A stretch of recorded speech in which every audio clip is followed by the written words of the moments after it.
पण तुम्हाला माहित आहे का, इतिहास आणि भूगोलाच्या दृष्टीने या दोन प्रदेशांमध्ये प्रचंड फरक आहे.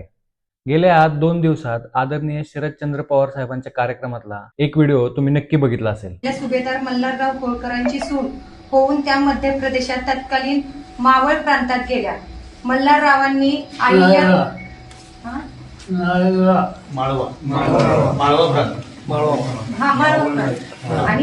पवार साहेबांनी ती चूक ऑन द स्पॉट दुरुस्त केली. नक्की काय फरक आहे मावळ आणि माळवा प्रांतात?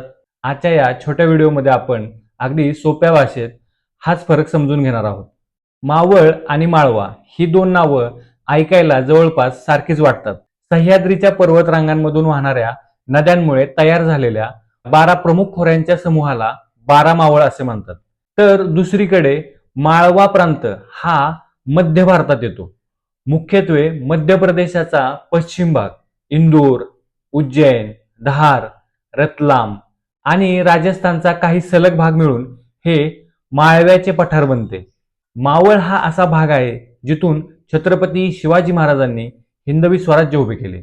येथील लढवय्या मावळ्यांच्या जोरावरती स्वराज्याची पायाभरणी झाली.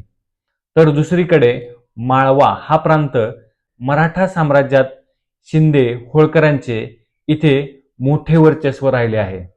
अशाच ऐतिहासिक माहितीसाठी आपल्या ऑटोबायोग्राफीवाला चॅनेलला नक्की सबस्क्राईब करा.